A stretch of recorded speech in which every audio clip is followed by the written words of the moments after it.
So who would have been in these early elementary cultures, as you call them, the equivalent of the poets today? The shamans. The shamans. The shaman is the person who has, in his late childhood, early youth, could be male or female, had an overwhelming psychological experience that turns them totally inward.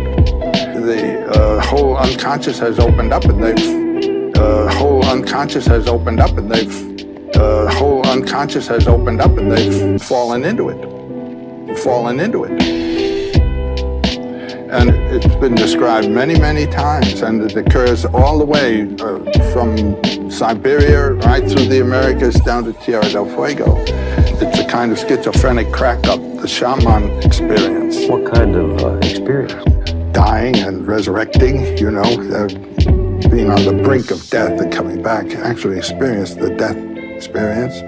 People who have very deep dreams. Dream is a great source of the spirit.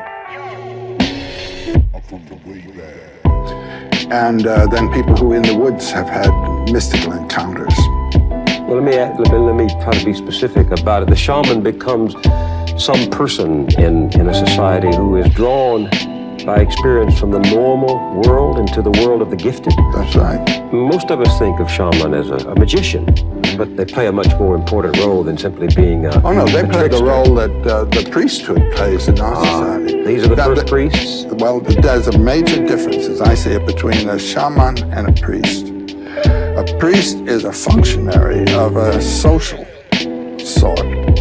The society worships certain deities in a certain way, and the priest becomes ordained as a functionary to carry on that ritual. And the deity to whom he is devoted is a deity that was there before he came along.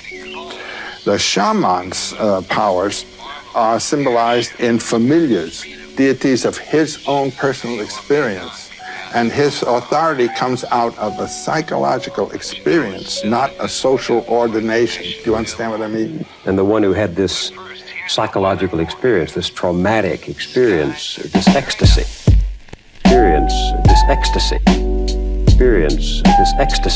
would become the interpreter for others of things not seen. He would become the interpreters of a heritage of mythological life, you might say, yes. And ecstasy was a part of it very often in the shamanic. It is ecstasy. The trance dance, for example, in the Bushman society. Now there's a fantastic example of something. The little Bushman groups. The whole life is one of great tension. The male and female sexes are, what we say, in a disciplined way, separate. The men have a certain field of concerns, their weapons and the poisons and the hunt and all that, and the women have a certain field of concern, the bringing up the children, the nourishing of the children, so forth and so on. Only in the dance do the two come together. And they come together this way. The women sit in a circle or a little group, and they then become the center around which the men dance. And they control the dance and what goes on with the men through their own singing and beating of the thighs. What's the significance of that the woman is controlling the dance? Well, the woman is life and the man is the servant of life. And during the course of this circling, it's a very tense style of movement the men have. Suddenly that one of them will pass out. He's entranced now, and this is a description of an experience. When people sing, I dance. I enter the earth. I go in at a place like a place where people drink water. I travel a long way, very far. When I emerge, I'm already climbing. I'm climbing threads. I climb one and leave it.